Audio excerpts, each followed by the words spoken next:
Всем большой привет! Сегодня буду готовить запеканку на ужин. Придя домой, всегда посещают мысли, что же сегодня приготовить. Так, чтобы было мясо, картофель, очень вкусное ароматное мясо, такой сливочный ароматный картофель, помидоры и все под сырной корочкой.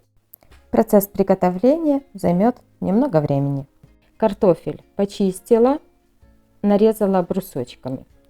Буду запекать вот в такой прозрачной форме эту запеканку. Далее мясо куриное, лук. Одна луковица среднего размера нарезала вот такими вот перышками. 60 граммов твердого сыра, у меня моцарелла, натерла на терке, 2 помидора. Это основные продукты. Мясо куриное. Тут у меня нарезанная одна куриная грудка. Любая часть курицы подойдет. Ну а количество мяса, чем больше, тем лучше. Теперь замариную куриное мясо, чайная ложка паприки красной, сладкой, чайная ложка тимьяна и добавлю базилика. И куда же без хмели-сунели? Чайная ложечка. На канале есть видео, как приготовить в домашних условиях эту специю. 3 столовые ложки растительного масла и на 10-15 минут желательно оставить мариноваться. И тем временем заняться подготовкой основных продуктов – картофеля, лука и сыра. Но продукты я уже подготовила и ждать я не буду.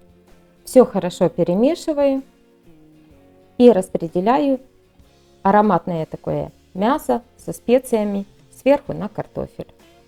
Мясо со специями отдаст свои ароматы, картофелю будет очень вкусно.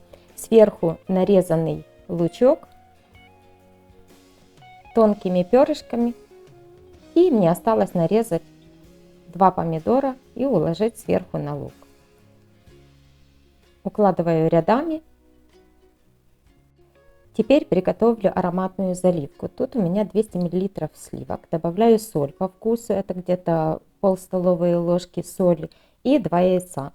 Все хорошо смешиваю венчиком. Специй уже не добавляю, так как у нас их достаточно в маринованном мясе. И заливаю вот так сверху.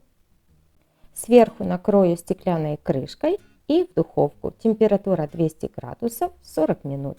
Первые 40 минут под крышкой, потом достаю, присыпаю сверху тертым сыром и выпекаю еще 10-15 минут до образования вот такой румяной аппетитной корочки.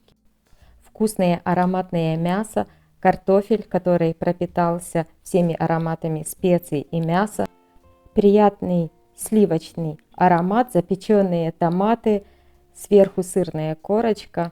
С лучком. Друзья, это очень вкусная еда. Очень надеюсь, что она придется вам и вашим близким по душе. Ну а я с вами на этом прощаюсь. Всем пока!